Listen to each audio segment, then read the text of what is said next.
No discussion of Theurgy can be had without delving into its antecedent roots in ancient Egypt, Chaldea, and Syria. Iamblichus was instrumental in interpreting the lost writings of ancient Egypt and the existing Chaldean oracles in order to refashion the bridge between Plato and the more ancient world that preceded him. There is a rather narrow, reductive aspect to Porphyry's thinking that Iamblichus took issue with. In fact, when Iamblichus responded to the letters of Porphyry in their Mysteries, he embodied the character of an Egyptian priest named Abamon. There was a scholarly prejudice in the 18th to 20th centuries in Europe that sought to explain the Greeks' fascination and reverence for Egyptian culture as some form of exoticism, Egyptomania, some mysterious otherness which the Greeks paid homage to before supplying their own theories and practices, and that the links stated by certain authors were mostly illusory, fabricated, or simply what are known as topoi, standard themes, or in modern parlance, something akin to literary cliches. But it became evident that a revision needed to be remade. That there were, in fact, continuities between these different streams of culture and ritual worship. In this video, I'd like to explore some basic tenets of ancient Egyptian religion. The first thing that should be mentioned is that the Egyptian language has no word for religion. It becomes challenging to try to get into the mindset of an ancient Egyptian person, because they view the world in such a radically different way from a modern. For example, nature was not opposed to the supernatural.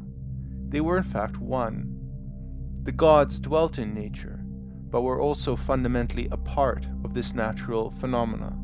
They were not separated from it. The Egyptologist Jan Asman illustrates this with reference to the Nile. This river, for the Egyptian, was not a terrestrial river, even though you could drink from it or bathe in it. The river Nile itself flowed from Nun, which were the primeval waters, the waters of chaos, that surrounded the cosmos and from which the river originally emerged, that being the underworld. The river is Nun. The waters that flow through it are Nun. Rain is Nun. And when people fall asleep at night, they become immersed in Nun. We live anew at dawn, after we entered Nun, and he rejuvenated us as one who is young for the first time, the old man being shed, and the new one dawned. The god Nun is one of the oldest gods of the Egyptian pantheon. Random or rare natural events like earthquakes and solar or lunar eclipses were not necessarily the mode by which Egyptians typically experienced the gods.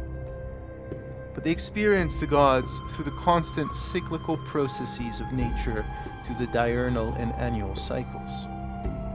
These were the movements and energies of the gods that resided in nature, because they were nature. The natural world was the cosmic world. There was no bifurcation in this sense.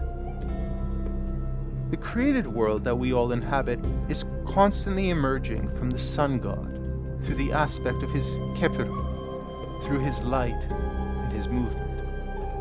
Keperu derives from Keper, which means to come into being or becoming, an unfolding of self over time. As the sun, or Amun-Re, proceeds along its circuit in the sky through the solar bark, it emanates through its light and its movement, and creates the world of multiplicity, in all of its plants, animals, gods, humans, temples, statues, rocks, minerals. The big question remained: what happened to the sun god when dusk encroached and night fell? The sun, of course, continued its circuit, but it descended into the netherworld. One day I'd like to take up the book of the Amduat and explain in a little bit more detail the perilous path faced by Re as he does battle with the forces of darkness and the terrifying Egyptian demon of chaos, Apophis. The old, tired argument or deliberation over polytheism versus monotheism is rather fruitless and very uninteresting. In Egyptian, as well as countless ancient tribes and communities, there was a sense of hierarchy of gods, all culminating into one aspect of a monad, or a god like a deus absconditus that is the source of all things, but yet does not participate in the cosmic unfolding. Polytheism and monotheism are two sides of the same coin. There is a strange duality that comes into play in much of Egyptian experience, essentially because to be embodied is to experience the world as a duality. Simply being conscious is a state of duality, since one cannot be conscious if there is not another object to be conscious of. The experience of the sacred cannot exist if not for duality. Bertrand Vergely developed an argument for the sacred by explaining that paradoxically, quote, monism divides reality, and dualism respects it.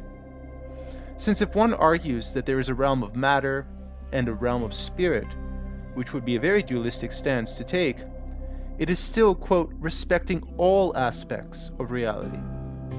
But if you view the world as only matter or only spirit, even though you may be simplifying it into a unity in your mind, you are being a dualist in opposing one of the realms in favor of the other. For the Egyptians, life was the ultimate reality, not being, as the Greeks would insist. Furthermore, there was no sense of Vedantic non-dualism or any sense of illusion or veiling as in Maya. And as a side note, which we will be exploring later, is the understanding that Theurgy is not so much a Samkhya or Vedantic school of thought, but more akin to Tantric Shaivism of Kashmir. This is really challenging for the modern interpreter to understand where the Egyptians are coming from, because any sense of symbolism or something symbolic flies in the face of this experience. In earlier period of Egyptian history, the statue was not a symbol of a god, but the actual physical manifestation of the body of the god. As Asman states, the, quote, cosmos was not a sign of the sacred on which the sacred made its appearance. Rather, it was the sacred itself. When the Egyptians thought of the divine, they did not think in terms of the material aspect of the cosmic elements when referring to divinity, nor to the celestial bodies that indicated the gods, but referred to them in terms of their, quote, specific complexes of actions, traits, attitudes, and qualities that were interpreted as cosmic phenomena in action, and in which humankind also participated. Asman follows with some examples. The one example I want to illustrate here is that of Nut. Nut was not so much the sky as what the sky did, giving birth to the heavenly bodies and hiding them within herself. Not so much the goddess of the sky as mother goddess and goddess of the dead. The cosmos was a divine drama, and all the gods played their active functions and complexes. So for the Egyptians, reality was not spatial and material per se, but, quote, temporal and performative. It had a vitality and life to it that was ever moving in accordance with the sun's movement across the heavens. As touched upon earlier, the Egyptians viewed reality or totality as a combination of two things, in contradistinction to one another, but not in opposition to one another. They work as complements that together unite to create the whole. These union of pairs include Egypt itself being referred to as two lands, two banks, south and north. Nowhere is the duality of concept more apparent than in their understanding of time, which was composed of two elements, Nehe and Jet. Of course, the Egyptians did not have the word for time, but Nehe and Jet were aspects or properties of what for us is time and eternity. Again, another word that the Egyptians did not have. The opposite of the finite for Egyptians was not the infinite, but totality, wholeness, or plenitude.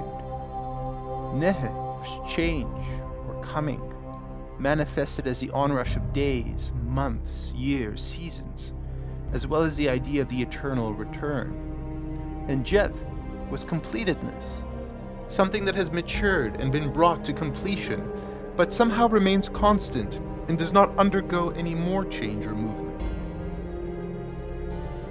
Although it is still a continuation, it is a perfectly completed continuation that no longer changes, perhaps like something fixed into a mold that has become static, but is still participating in a continuation of time. Examples of jet time for the Egyptians include things like the pyramids, the mummies, or hieroglyphs. You unite the Nehe time when it rises as the morning sun, and with jet time when it sets as the evening sun. Going back to the Amduat, in the solar god Re's journey into the underworld every night to die and be reborn every morning was a descent into his opposite counterpart, the god Osiris. Re was the Nehe and Osiris the Jet. Osiris, as the god of the dead, was also the mummified corpse of the sun god who lay at the lowest and darkest regions of the underworld and was essential for the rising and setting of the sun. These two gods did not act in opposition to one another, but, similar to Jung's conscious and unconscious, they acted in unison as constellations of one another. They are two aspects of time.